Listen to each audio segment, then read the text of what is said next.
Welcome to my YouTube channel. So today I'm starting a playlist in which I'll be sharing the knowledge about data engineering.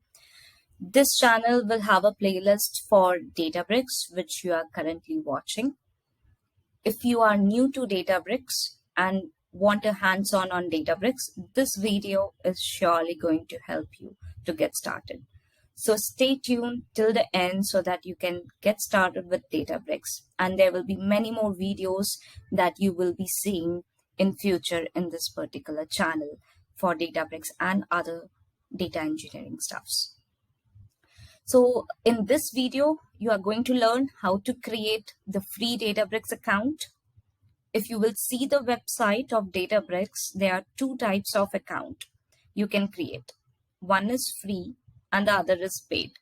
So today we are going to create a free account, which is also called the community edition of Databricks. So what is exactly Databricks Community Edition? Databricks Community Edition is a free version of the cloud-based big data platform.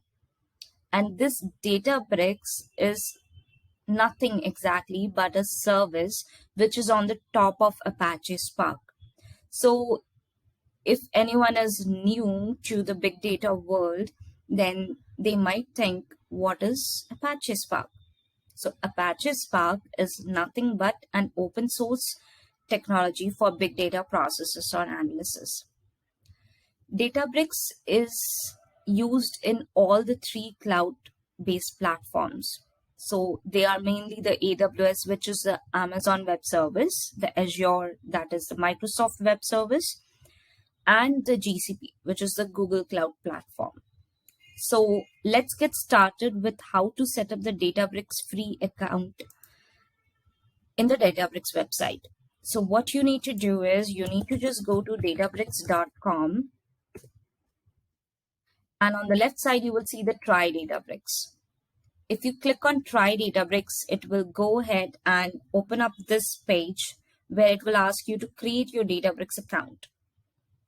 In that, you have to provide some information. Let's say your first name, your last name, your email address. So I'll use an email address which has never been used. So I created this email address.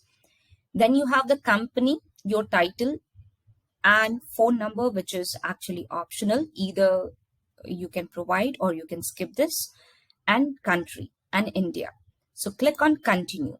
Once you click on continue, it will ask you to choose a cloud provider.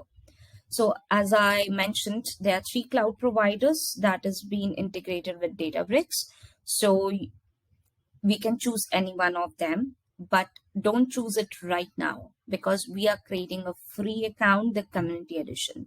If you will scroll down, you will see get started with community edition. Once you click on get started with community edition, here once you do it, it says thank you for signing up. Please validate your email address to start the trial. So you go back to your email, you will see welcome to Databricks. Please verify your email. Click on that, click on the link to verify it. It's asking for the password. You have to set up the password. So click on reset password.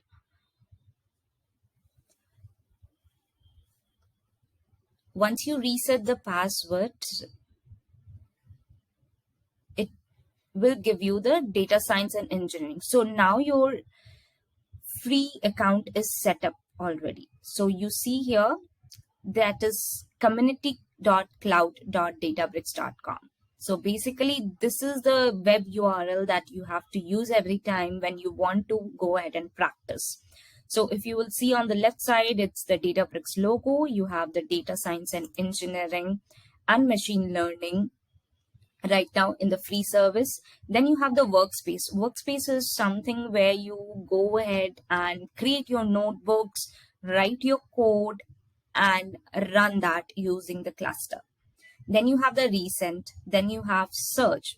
Basically, if you want to search any notebook, you can search it from there. The data catalog is there where you can go ahead and search any tables. Compute means any cluster that you will be creating, then it will be in the compute. Workflows is something that you will be creating a job and scheduling it, then it is going to the workflows.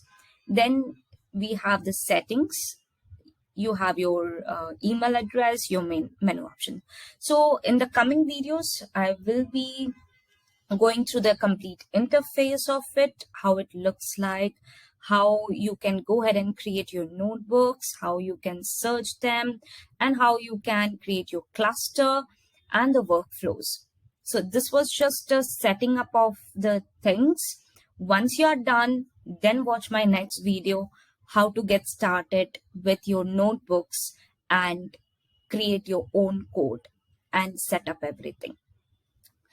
I hope you would have liked this video, and thank you so much for watching this video. If you would have liked and you find it helpful, don't forget to like the video and share the video with your friends, peers, and anyone to whom it will be helpful.